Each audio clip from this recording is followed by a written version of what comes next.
Welcome to the Popcorn Talk Network, for the online broadcast network that features movie discussion, news, and interviews. Press 1.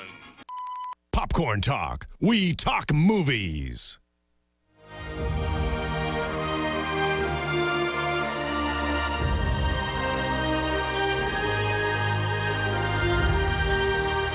From the Popcorn Talk Network, the online broadcast network for movie talk, Alicia Malone with Scott Movie Mantz and the Schmoes Know. This is Profiles. In-depth spotlights on the greatest filmmakers and artists in motion picture history.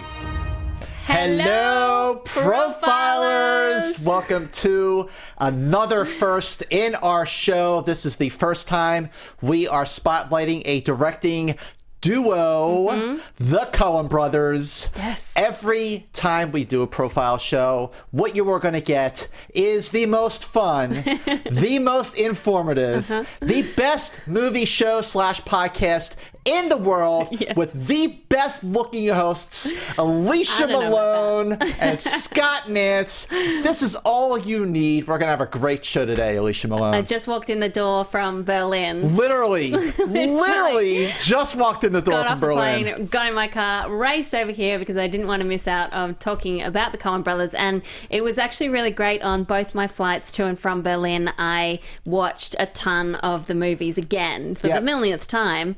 And it's great when you can watch a director's work or a duo's work in succession, because you start to see the style that they do all the time and the great little quirky moments. I mean, the Coen Brothers have to be the most inventive directors, some of the most inventive directors working today. Like 16 movies. There's no one like them. They're able to do everything. They're able to do comedy. They're able to do drama. They're able to do crime. And even though they have all these different genres, the movies are tied together with a unique style that is all their own. You know a Coen Brothers movie when you see one. You do. They repeat dialogue. They're quirky. The characters are exaggerated, but they're not over the top. There's a big difference. Yeah, they've got elements of Greek tragedy in them, film noir a lot of times, Homer's Odyssey, The Journey, moral consequences for their loser characters, very sharp, funny writing, and beautiful cinematography. Mostly because of Roger Deakins. Not all the time. The one movie that I thought was him wasn't. But it's just amazing that they use the same actors a lot. John Turturro, John Goodman, Francis McDormand, Steve Buscemi. But it's just whenever they have a new movie come out, it's an event. It's an event. It's like their next movie is called Hail Caesar. It opens next February. Yeah. I mean, I can't wait for it. Can't wait. It's just, even their movies that people say aren't the best, they're still really good. Yeah, there's something about them. Even the movies that aren't up there, that are not anywhere near our Fast Five. They're still fantastic. They're still interesting to watch. And like you, I mean, I went back, of course, I watched a lot of these movies too. One of them that didn't make our Fast Five, but was a film I realized I had never seen before that I watched for the first time, was Miller's Crossing. Oh, yeah. And that's a really good film. But other films, like one of them in our Fast Five, I hadn't seen since it came out many years ago.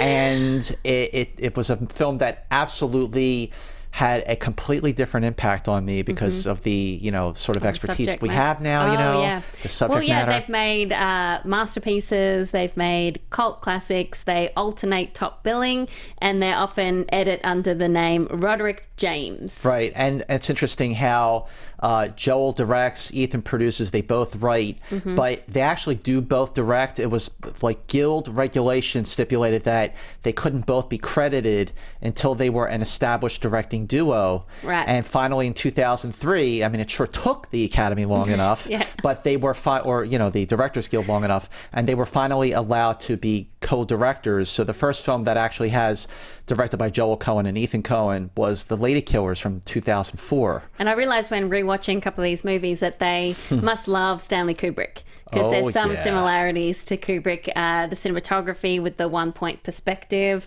and also there's the line, a bit of the old in and out, which Steve Buscemi says in Fargo, and I think he also says it in Big Lebowski. Well, there's obviously when you're watching a film like Barton Fink in the Hotel Earl, absolutely it's could be Shining-esque. It's very Shining-esque. It could be the Overlook Hotel in some of those cases. But 16 feature films. So what was your first? Oh, wait.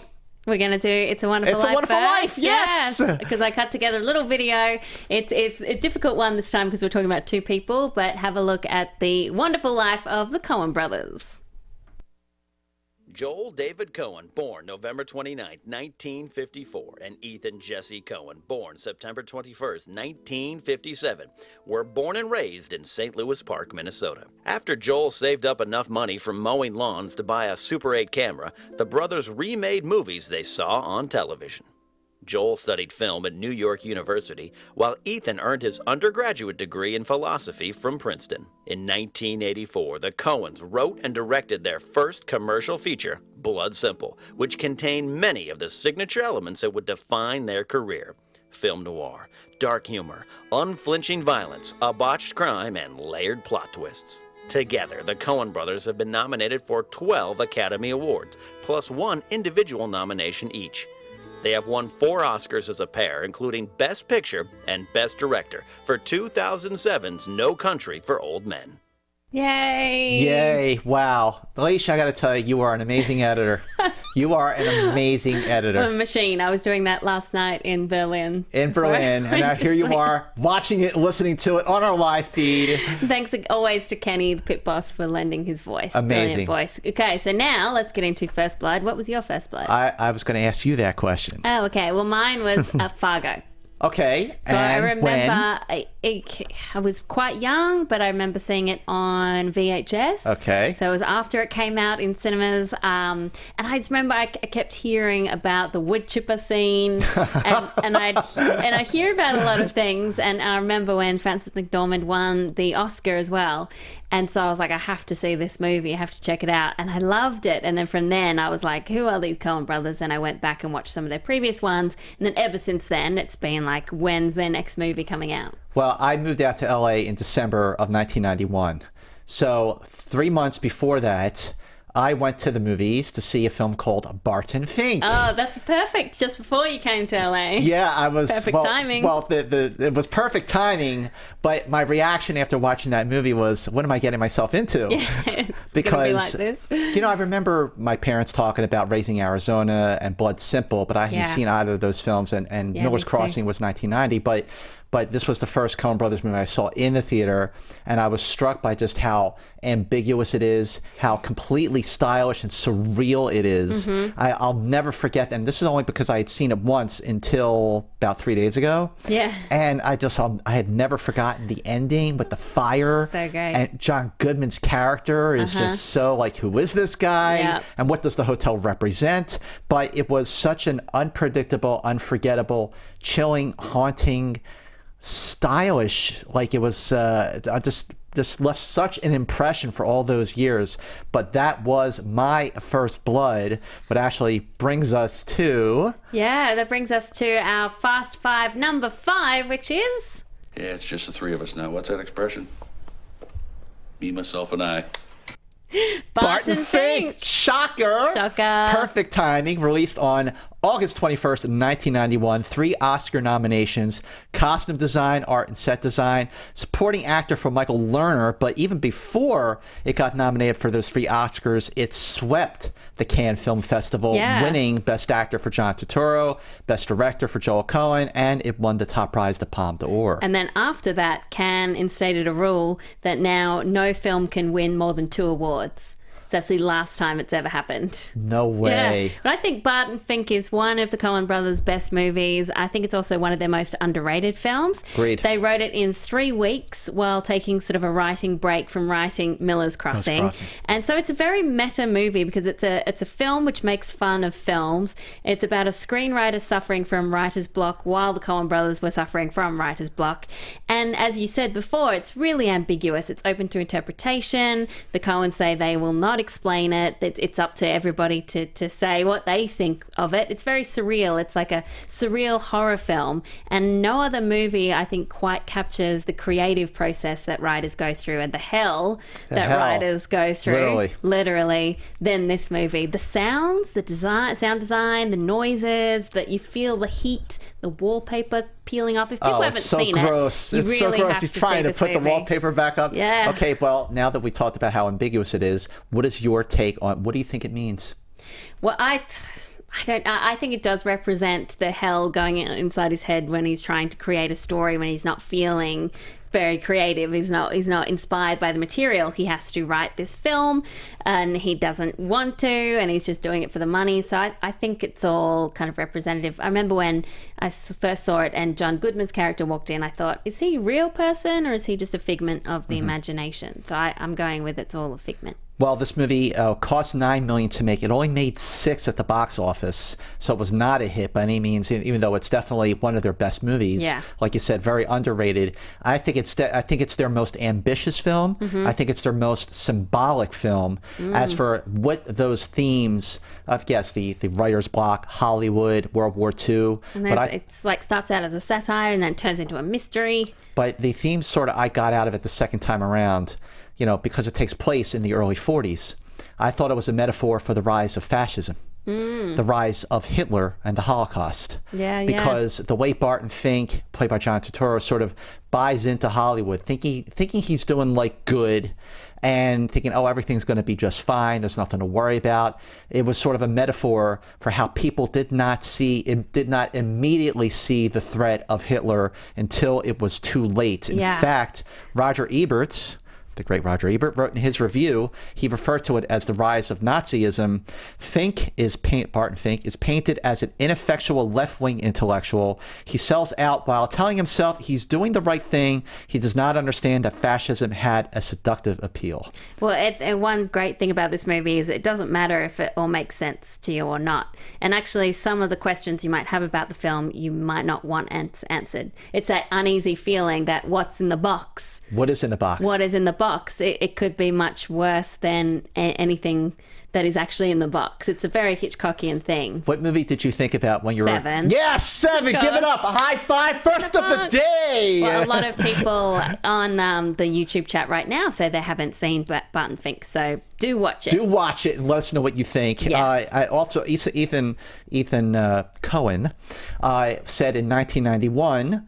what isn't crystal clear isn't intended to become crystal clear, and that's fine to just leave it at that. So sometimes there's symbolism in a film, and it's just there for a reason. It's not really meant to mean anything. You can delve into it if you want. Right. Like people do with Kubrick movies.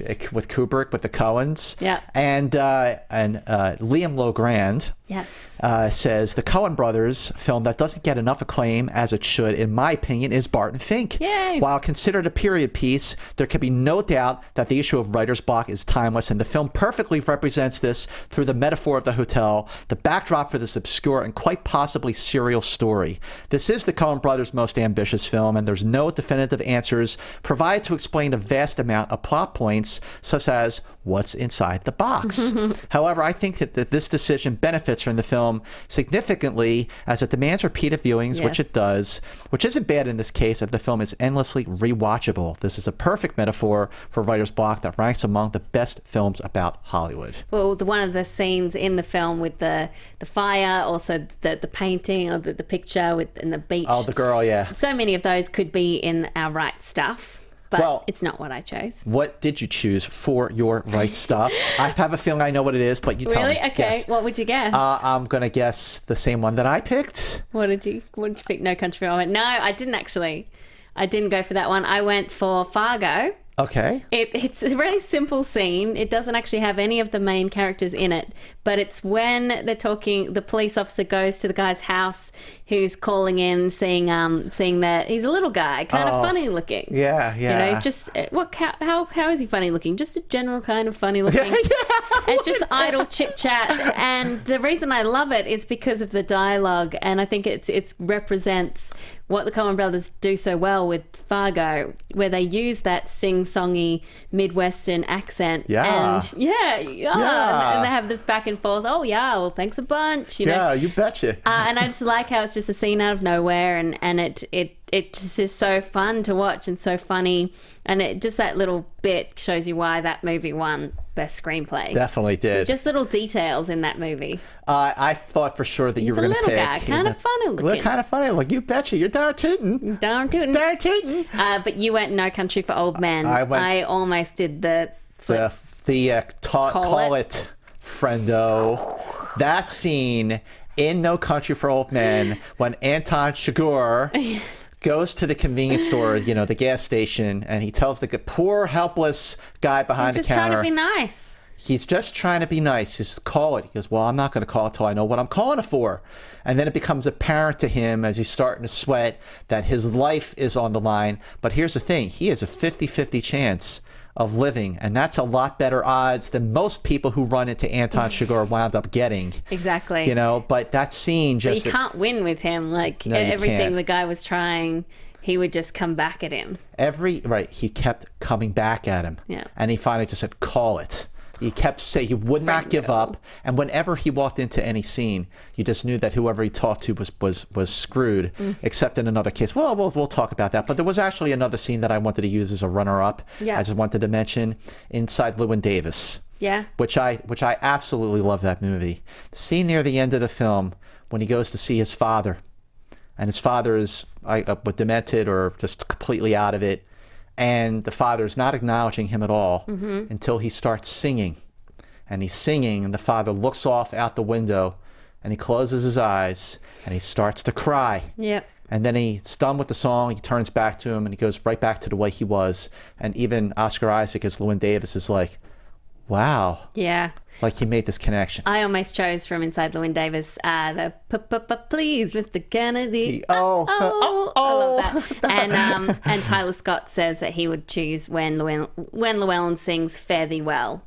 Oh, yeah. And that's Joshua great. Price says that he loves the surreal dreams of the Big Lebowski. The Big Lebowski. Oh, well, we got a lot to talk about. I know. Let's get into our last detail. What are some of them? Hit me up with some Coen Brothers trivia, Alicia Malone. Well, did you know that the word dude is said 160 times during the Big Lebowski? I thought it was 147. I wrote down 160 plus once it's written, so 161. Wow, 161. Well, did you know that in Raising Arizona, 15 babies... Yeah, because I wrote that down. That was my next one. Give it up. Another high five. Start the drinking game right now, the Profiles drinking game. Every time we give each other a high five, you take a We shot. must go to the same places for research.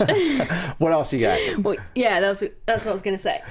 15 babies were used for the 15 babies. I love it. Joel Coen said that we kept firing babies when they wouldn't behave, and even they didn't know when they were being fired, so that's what was so pathetic about it. Or they fired one baby because he started to walk. Yeah. No, you can't walk. Well, did you know that Joel Coen was an assistant editor on Sam Raimi's first feature, The Evil Dead? Oh, I didn't. Interesting. And I still have to watch that movie. Yeah. You don't like those scary movies, do you? So you wrote down the dude says man 147 times. Oh, right. Okay, There you so go. there's trivia. So they say man 147 times and dude 160 times. Okay, very good trivia. Man, you're looking at my notes more than I'm looking at my notes. I can see it. Well, this is where we take a break to take care of some business. If you're watching Profiles on YouTube, if you are listening to Profiles on iTunes, what you need to do is to go to iTunes and rate Profiles, review Profiles, and subscribe to Profiles. More than anything else, because we are doing this because we love to do it. It is a labor of love. In order for us to keep doing this, we need you to rate and review and subscribe to our podcast on iTunes. At the same time, make sure you go to our YouTube channel, which is youtube.com/Popcorn Talk Network, and subscribe to our YouTube channel. Very, very important. Make sure you share both our YouTube show and the iTunes podcast with all of your friends, and make sure you have them share it with their movie friends as well. Make sure you go to our Facebook page, Profiles with Malone and Mantz. This is a really, really fun page. I love checking out all the activity on our Facebook page, especially right around when we announce who our next profile is going to be. And people get excited, talk about their favorite movies from them. Yeah, it's great. So yes, please go to our Facebook page, join in on the fun, meet fellow film geeks, #FilmGeek, #Profile4Life. Go to our Facebook page, Profiles with Malone and Mantz. Like our page. You will not regret it. It is so much fun. You can join in on the brackets. And then last but not least, make sure you follow us on Twitter at Alicia Malone, at Movie Mantz, at Alicia Malone, at Movie Mantz. Okay. At Alicia Malone, at Movie Mantz, and of course at Profiles SK, our main Profiles Twitter handle. And then some other quick things for you. There is a Podcast One survey. We love hearing from you, so keep on sending your tweets and your comments because we do read every one of them. Don't miss the chance to take our very important listener survey at podcastone.com. Your responses will help us make this show the very best it can be. It'll only take about 3 minutes of your time. And you can tell us how you really feel about the show and help us get to know you better. So do it now. Take the survey at podcastone.com. That's podcastone.com, and keep those tweets and comments coming. I love reading the live YouTube comments. And then also something pretty cool from e-host Maria Menounos. Maria, our best friend. Who's also part of this whole thing at AfterBuzz, and the reason why we're here, able to do this show. Is. So now you can apply to her show Dance Battle America, which is ABC's newest competition special, from our very own AfterBuzz founder and e-host Maria Menounos and Julianne Hough from the Dancing with the Stars comes ABC special Dance Battle America. During the holiday seasons of the last 2 years, Julianne and Maria did some great dance battles via social media, and now it's been picked up, turned into a show. So they're challenging everyone in America to battle out for the chance to fly to Los Angeles and compete on the dance show. It's an opportunity of a lifetime. So if you wanted the chance to dance on network television, go to dancebattleamericacasting.com for more information how to submit your video. You don't have to be a dancing pro like Julianne Hough or Alicia Malone. Just have fun with it. That's why the dance battle got started, why it took off. So submit your dance videos now. Once Get again, your shimmings ready. That website is www.dancebattleamericacasting.com.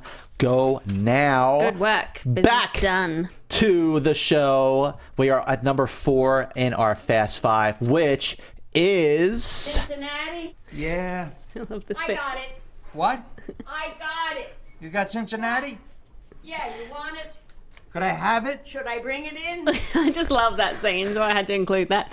Inside Llewyn Davis. I love this movie. It released December 6, 2013. Cost $11 million to make. Box office $33 million worldwide. Nominated for 2 Academy Awards. Sound mixing and cinematography for Bruno Del Bonell. Not Roger Deakins, who was their usual DP. He was off making a little film called Skyfall. Yeah. So he was a little busy. But what was shocking to me was there was no Oscar nomination for Oscar Isaac. Yeah, he was fantastic. Was so good. He's so good because Llewyn Davis is not a very likable character at all. He is desperate to be famous. He is self-centered. He's quite talented, but he's stubborn. His ego gets in the way. He uses people. He's angry because he feels bitter. unappreciated, but he has no one to blame but himself. And this won the Grand Prix prize at the Cannes Film Festival in 2013. That's where I saw it. Oh, you saw it at Cannes. So I got to see it at Cannes, and just straight away I was like, wow, it feels like a very different Coen Brothers movie because, again, it has all the style elements that they're so known for, but it's a pretty simple story. Pretty straightforward narrative, quite a short story. It's a week in this guy's life in New York in 1961, this folk singer. But it's so funny and also really sad, and it says a lot about dreams and how far you should go in order to achieve them, and what point how much do you give up for your dreams, and what point do you give up your dream? Well, on that note, all those things you said, I completely agree with. One other level that I took this movie was, here's a guy who was immensely talented, despite the fact that he was his own worst enemy, despite the fact that he was sabotaging himself. I looked at it as a metaphor for, you can have all the talent in the world, but you also have to have timing. Yeah, right. I mean, right time. the very last scene, he's on stage, he walks off. As he's walking off, he sees Bob Dylan and he hears Bob Dylan. He was this close. Now, I love Inside Llewyn Davis. This is my personal favorite of all the Coen Brothers movies. Mostly, I'm sure you'll kind of guess why. It's about the music, the New York folk scene, early 1960s, right before the arrival of the Beatles. Had to throw it in there somewhere. But it is really a masterpiece. Soundtrack produced by T-Bone Burnett. And it's all sung live and performed live. And Oscar Isaac used to be in bands, so he can sing. Justin Timberlake is in there as well, and Carey Mulligan. Great cast. And I agree. It's like right place, right time for that kind of success. But also, I think with the character of Troy, who's so nice and just easy to get along with, I think that counts for a lot. Definitely. as well. Oh, he's so nice. I know. Whereas Oscar's character Llewyn with the agent, and you just heard Mel before that sound clip, like he's not very nice to him, but his agent seems a little hopeless too. But it's Carey Mulligan is so funny. She's like, I know, asshole. She keeps calling him an asshole. She gets so angry. She's so angry at him. And I love when I watch this movie, and if you've ever read the book or looked into the book, Save the Cat. Which is about screenwriting, and it's about if you have an unlikable character, you have to make them do something in order to make them likable. And the example they use in the book is saving a cat. And he saved the cat. And so from that first moment, you go, okay, well, he's not such a bad guy because he actually cares about this cat and he wants to make sure he gets the cat back to the owners. I love that scene when he's on the subway and the song "If I Had Wings" is playing and the cat's just like looking out the window. Yeah. I mean, it's such a rich movie. I think there's so much depth to it. Rolling Stone. Peter Travers, in his review from 2013, he said, "One thing's for sure about this raw provocation from the Coens. Like the music, the path runs deep and true. You'll laugh till it hurts." Rachel Cushing on the live YouTube chat says, "Love the way the movie played with our expectation of time. It was a great twist." It was definitely was a great twist. Yeah. And our profilers, Joshua Lozano, says, Inside Llewyn Davis is a masterpiece. With its beautiful music, its amazing cinematography, and its unparalleled acting, the Coens created something magical. Although he is unlikable, I dare say that Llewyn is the most relatable character the Coens have ever made, and I feel sorry for him every time he rides home from Grossman's after singing his heart out with the death of Queen Jane. Yeah. What more can I say? From the first shot with Hang Me, Oh Hang Me, to the last shot of Llewyn singing Au revoir, I love it. It is a film for all those who want to create and to see what happens to those who travel down a different road. Interesting. This movie is about the creative process, and so is Barton Fink. And Miles Prower, fan forever, on YouTube says, "I never felt hatred for Llewyn. I felt sad that he was so good but never got his chance to get big. The harsh reality that this could happen to you, no matter how good you are, is a scary thought." Wow. I agree. Want to read one from Mike? Oh, yeah. Sorry, jet lagged. Mike Pisacano says, Inside Llewyn Davis is the most personally introspective film that the Coen Brothers have made thus far. It takes them out of their usual comfort zone, and with it, they deliver an emotional punch to the gut from the harshness of reality. Through the character of Llewyn Davis, although the character of Llewyn Davis can be rather unlikable at times, once he starts playing his music, all preconceived notions that you had about him completely disappear, and you begin to see this man for what he truly is. He is a passionate, soulful musician trying to make his way in the world, but life just keeps putting him down to the point where his music is all he has left. And Oscar Isaac's beautiful music gives Llewyn a much-needed heart and soul. Again, what's a guy got to do to get nominated for an Oscar? I know, come on, He was Oscar. so good. I mean, I would have bet the good. house if I had one that he would have been nominated. But, there's only 5 slots. What are you going to do? What are you going to do? Well, what we're going to do now is the quiz show. Time to test your knowledge of the Coens. Alicia Malone. Yes. This is an easy one. Because I care. I knew you'd be jet lagged. Yeah. And you flew back from Berlin, literally got off the plane, drove here to Encino, walked in the door, boom, here she is. Here's your question. Okay. What is the dude's favorite drink? Oh, White Russian. Or Bingo. He calls it Caucasian sometimes. Wow. Okay, well, here you go. Another one from Big Lebowski. How many scenes does the dude, Jeff Bridges, appear in The Big Lebowski? Is it A, all but 1, B, all of them, or C, all but 3?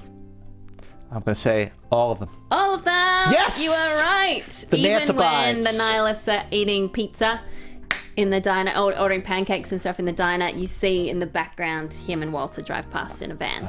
Far out, man. Follows the film noir template, which we'll talk about later on. Far out, Far man. out. Okay, now we're going to talk about the player. The player. We haven't done this in a while. We haven't done this in a while. Favorite characters from the Coen Brothers, because the Coen Brothers have created some really memorable and iconic characters. No question about it. I mean, we could go on just about the characters in this movie, but of course, the character that everyone loves, the dude. man. He just wants to get high and go bowling. A most unlikely hero.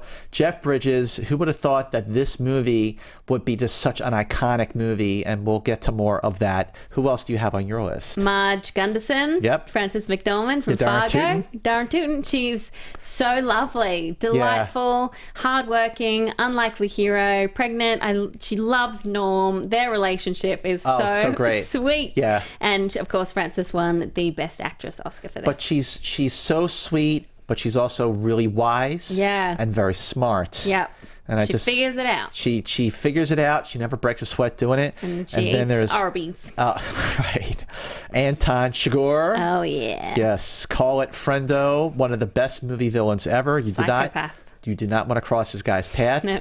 If your life depends on it, and it will. Won the Oscar for supporting actor. He is the face of death. No remorse, no sympathy. This guy is a machine. He is unstoppable. Who else you got? What about Everett? George Clooney from Oh Brother, Where Art Thou? Oh, great character. Cares a lot about his hair. Yes. And this was a time when Clooney just got out of the TV fame, and he is perfect for this role, that fast-talking, smooth charmer. He's got the old-fashioned look about him. I mean, I always say that George Clooney is like Cary Grant of our time. Absolutely. And you can definitely see that in this role. Well, I love, speaking of Brad Pitt, George Clooney, Brad Pitt, Chad Feldheimer from Burn After Reading. Yeah. He is hilarious. He is a moron. He is an idiot, fully deserving of his fate at the other end of a gun. But it's an underrated performance. Brad Pitt is hilarious in this movie. Well, this week on our Facebook page, the brackets were all about best characters. Oh, great. And big shout out to Joshua Willingham, who said hi in the YouTube chat and then he has to go. But he ran the brackets this week. So the semi-finals were between Walter from Big Lebowski and Marge from Fargo. Walter won that one. Mm-hmm. And then Everett versus the Dude. The Dude won. So it came down to Walter versus the Dude, both from Big Lebowski. Who do you think won? Well, just because I have to say it, you're entering a world of pain, but the Dude won. Yeah, the Dude abides. The Dude won, yes. The Dude abides. So the Dude is a favorite character. And that brings us to number 3 in our Fast Five, appropriately, which is... I'm the Dude. So that's what you call me, you know? That or his dudeness or El Duderino. Or, El Duderino. It's not a brevity thing. Love it. What the Big a Lebowski. Character. What a movie. The Big Lebowski. Oh, man. March 6, 1998. Cost $15 million. Notice the Coen Brothers movies, they keep their budgets really, really, really low. Yeah, I mean, it's really amazing. Box office worldwide, $46 million.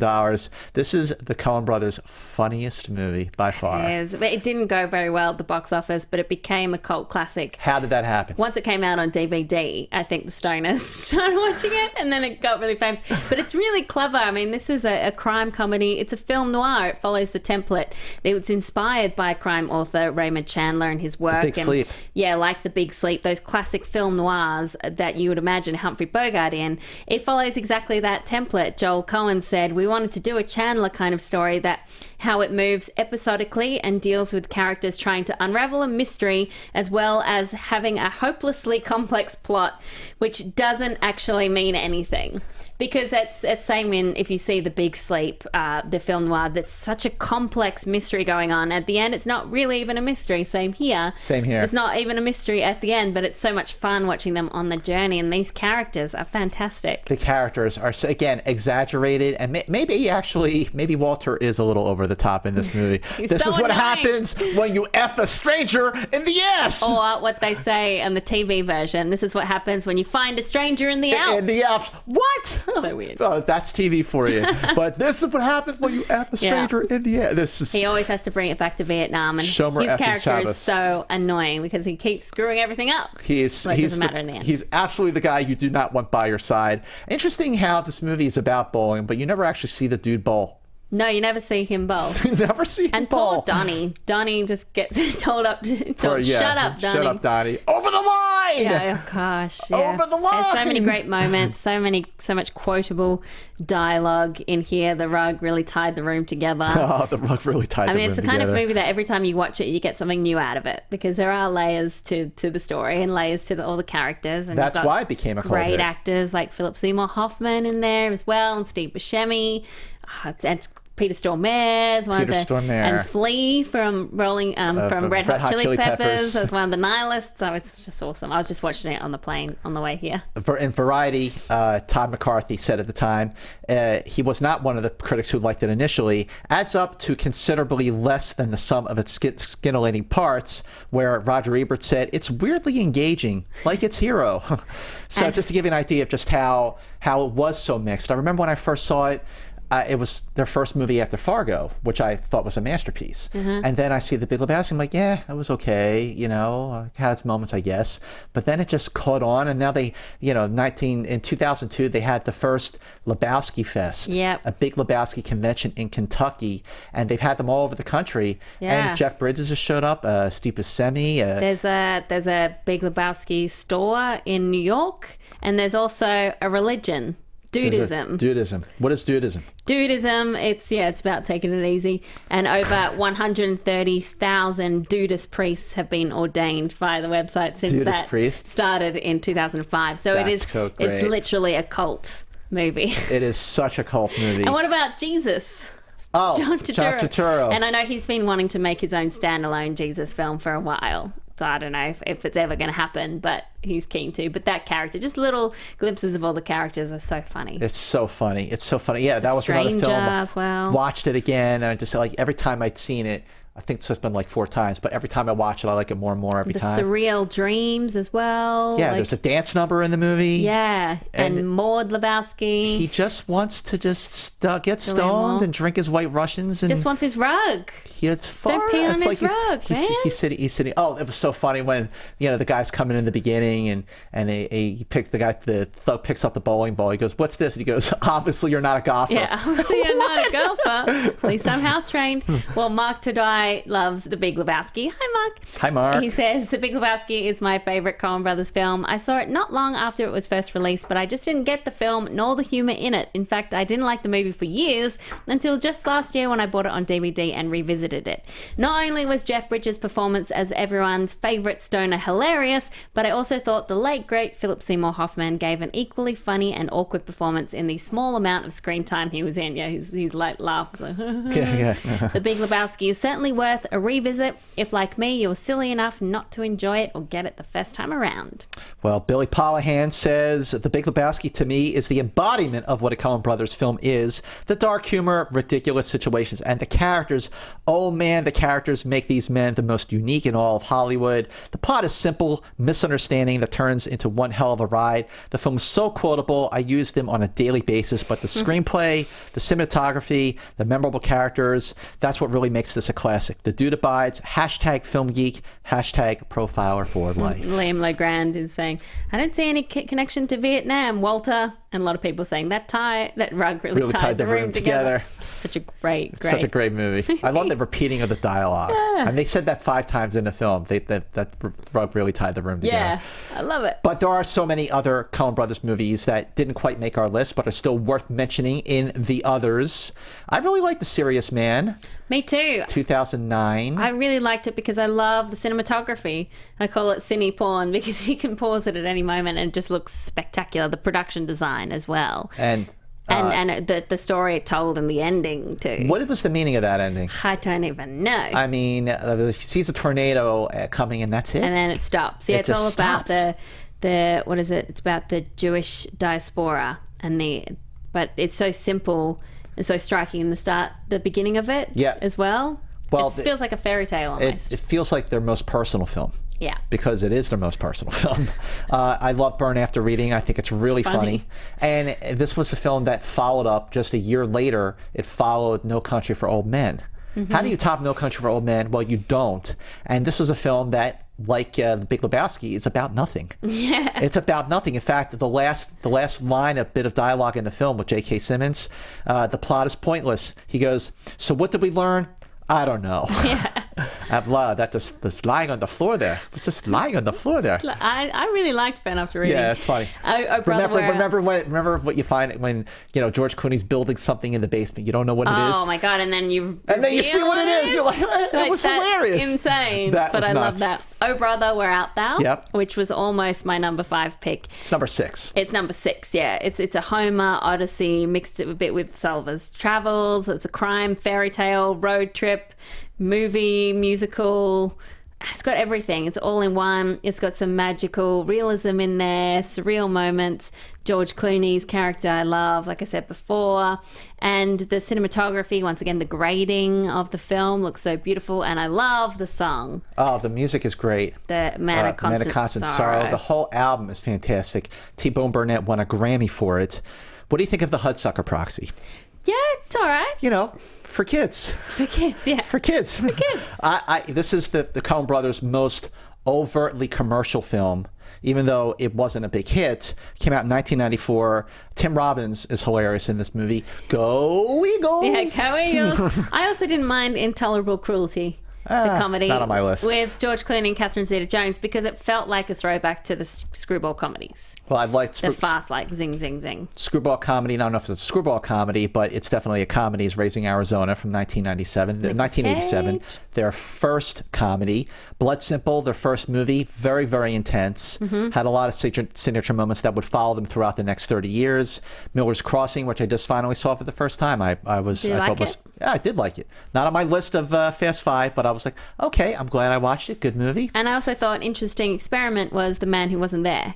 Black and white. Interesting experiment, yeah. Yeah, Billy Bob Thornton playing kind of a shell of a guy, very monotone, but it was all filmed in color and then converted to black and white. I thought it was, interesting experiment. What'd you think of Lady Killers? Nah, not so much. Me neither. Not so much. Well, let's bring it back. Let's bring it back positive here. Number 2 in our Fast Five is... I guess that was your accomplice and the wood chipper. Oh. And for what? For a little bit of money. And here you are.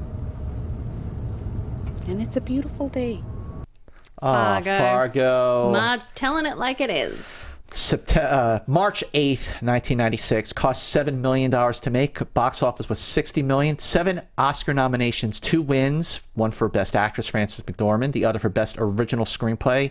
Lost Best Picture and Best Director to The English Patient. Oh. Yeah, right. Come on. I think that film's overrated. Yeah, it is overrated. It is overrated. God damn it. Damn it. Based on a true story, quote, exactly as it occurred, unquote, Minnesota, 1987. This is a film that is so full of irony. It is a crime story. It is violent. It is disturbing. But it is really damn funny. It's so funny. And now it's spawned a TV series on FX with Martin Freeman and Billy Bob Thornton. And this is really a moral tale where all the bad guys in the story get what's coming to them. Absolutely, it's all about crime and punishment. But as you said, it's so funny. There's some great iconic scenes like the wood chipper like we talked about before. The characters, Marge was saying her and Norm together. I mean, she's such a nice, well-rounded, lovable character. William H. Macy, I mean, every single one of his stammers was in the script, which shows you the level of detail that the Coens put into the script. Wow. And he played that perfectly. And darn tootin'. And then you have like Steve Buscemi and Peter Stormare as the criminals who are funny but at the same time really scary and dangerous because you don't know what they're going to do next. That image, I'll never forget that image when Margie, the foot is sticking out. The foot is just sticking out of the wood chipper. It is just like, what? I know. It's all about idiots just trying to make money and then they get what's coming to them. And then when Steve Buscemi gets shot in the face and he shoots William H. Macy's father, like he shoots the father, and the way the father dies, it was kind of funny. He's like, ooh. Yeah. But this appropriate that this takes place in a snowstorm, because this is a botched crime where the complications ensue and it snowballs. I mean, it's a metaphor, but this was when William H. Macy, his character, he was such a sad, pathetic Desperate loser. guy. I mean, Such a sad, he's getting pathetic stomped loser. on by everyone. No, this is my deal. This is my deal. You know? This is he's just like, he lets himself get walked on. I mean, he's such a pushover. Yeah. Siskel and Ebert named this their best film of 1996. Roger Ebert said, films like Fargo are why I love movies. I That's really simple. enjoyed watching it again on the way to Berlin. It's so great every time you see it. It's wonderful. The dialogue is brilliant. Yeah, you're darn tootin' it is. Oh, yeah. Well, Josh Price says Fargo manages to take a story about pathetic criminals, turn it into a fantastic film. Its juxtaposition of violence and humor both contrast and complement each other. Well said. As murder and kidnapping seem especially out of place next to domestic routines and serve as a satire of small town life. Its quirky and sly methods make the horror aspect seem ridiculous rather than revolting, and the Coens expertly use the cold and snow to create a punctual and picturesque environment from which to stage their crime story. But despite the weight of the cold, it's the characters that provide a warmth and humanity to make Fargo a masterpiece. And Rachel Cushing, who I think is watching live. Hi, Rachel. Joel and Ethan Coen have put their own personal stamp on the genre dark comedy, and in no film is it more apparent than in Fargo. This is a moody, bloody, and disquieting movie, yet it's also shockingly hilarious. The story has some amazingly dark twists and turns, but it is the characters that grab the viewer and don't let go. William H. Macy's desperate Jerry Lundegaard, Steve Buscemi and Peter Stormare's crazy and terrifying criminals, Carl and Gerg, and the woman who stole the film, Marge Gunderson, the pregnant police chief played by the brilliant Frances McDormand, who, despite her thick Minnesota accent and her small town ways, proves to be one smart lady, not just about her murder case, but also about life in general. This is the Coens at their best, telling a thought-provoking tale that, though soaked in blood, is really about greed, taking responsibility for your actions, and always keeping a wood chipper handy. Wow. Go, Rachel. Go, Rachel. She's so good, isn't she? So good. Such a good writer, such a great critic. Oh, yeah. So that brings us to number one. Number one in our Fast Five, which has to be... It has to be... What's the most you ever lost on a coin toss? Ooh. No Country for Old Men. Released November 9th, 2007. Cost $25 million to make. Box office $172 million worldwide. Based on the novel by Cormac McCarthy. 8 Oscar nominations, 4 wins, including Best Picture, Best Director, Adapted Screenplay, and Supporting Actor for Javier Bardem. Again, a masterpiece. This is the Coen Brothers version of an action film. It's also the Coen Brothers version of a Western thriller. Absolutely. It's so dark and bleak, and then once again, like Fargo, it's all about crime and punishment, and also fate, being in maybe the wrong place at the wrong time, messing with the wrong people. It was the first film also to have been edited on Final Cut Pro. The Coen Brothers always pushing it.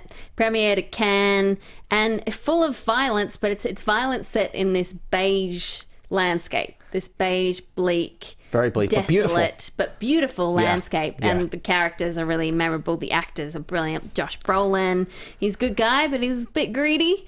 Tommy Lee Jones, he's the sheriff who's kind of seen it all, and then he sees more than he expected to. And then, of course, Javier Bardem as Anton Chigurh. Well, you mentioned how it's a little similar to Fargo, and it's very similar to Fargo. Again, you're dealing with a botched crime.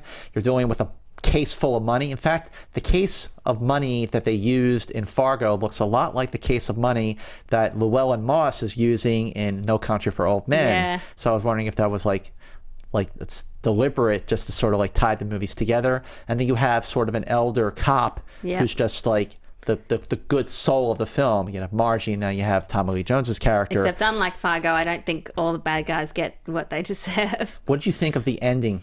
Yeah, I thought the ending in relation to whether he killed her or not. You going to say that? Well, I think he did kill her. Yeah, me too, because he doesn't like getting blood on him, and you see him walk out the door and just look at his shoes to see if he got blood on them. That's why I think he killed her. He also promised Llewyn Moss, Josh Brolin, that he was going to kill her. And he does have, for a serial killer, he does have rules that he sticks to. Yeah, he sticks to his rules. He's very rigid in his rules. He's a man of his word. Yeah, man of his word. Man of his word. And he has an interesting haircut. Yeah, very interesting haircut.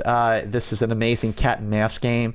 Javier Bardem's Anton Chigurh, a very unique way of killing people with that cattle gun. The whole thing is like a nightmare. It's so unnerving to watch. No Disturbing. score, except at the beginning and at the the end, throughout the whole course of the film. I think that's why you're on edge. Very intense. Plus, it doesn't follow the usual Hollywood template, so you never know who's going to die or what's going to happen. It takes twists and turns. So remember the scene where Tommy Lee Jones goes to the crime scene at the motel? Yeah. And he goes in and he's just sitting there, and you see Chigurh in the corner. With his huge shotgun with that huge silencer, and the light is shining on his face, and he's got this look of like this terrifying look on his face. Yep. So do you think that Tommy Lee Jones knew that he was there and that it scared him?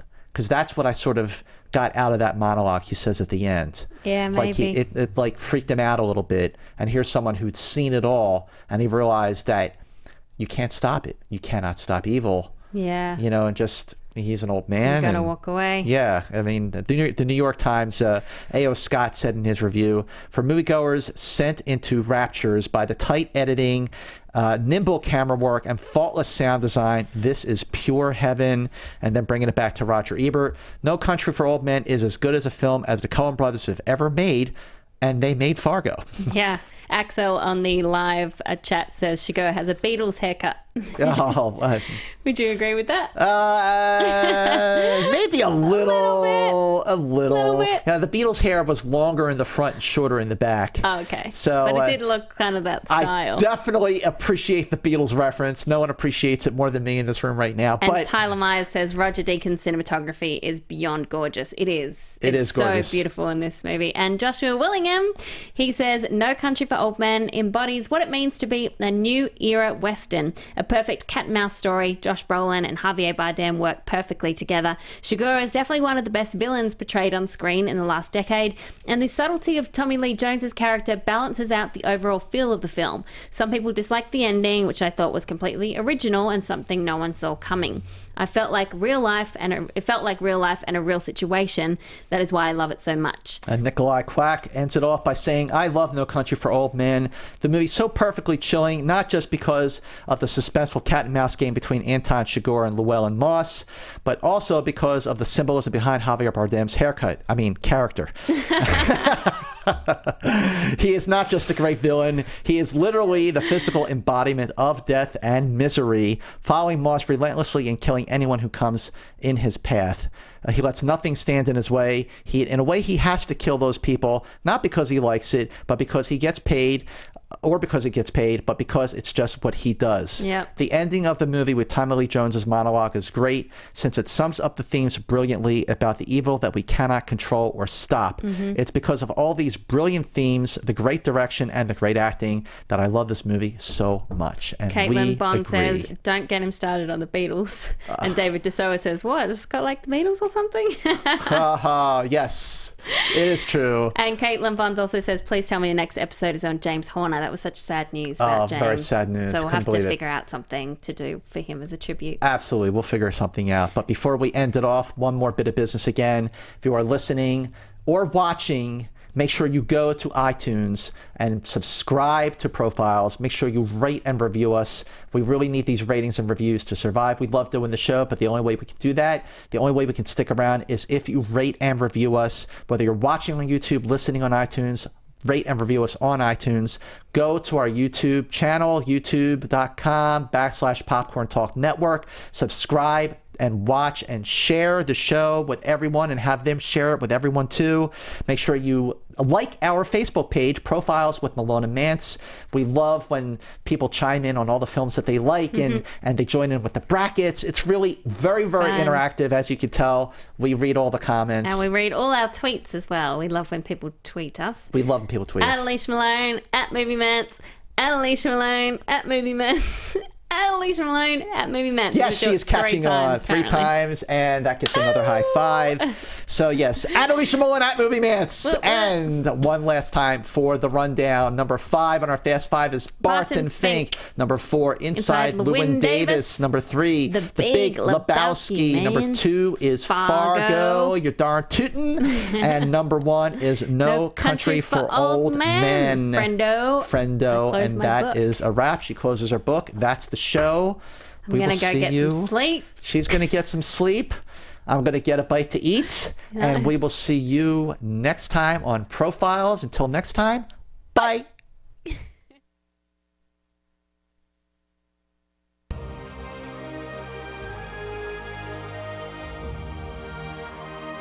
From producers Maria Menounos, Kevin Undergaro, Phil Svitek, and the entire Popcorn Talk Network, we would like to thank you for tuning in. For questions or comments, be sure to visit popcorntalk.com. I'm Sir Richard Wentworth, and this has been a presentation of the Popcorn Talk Network. The views expressed herein are those of the hosts only and do not necessarily reflect the views of the Popcorn Talk Network or its owners or principals.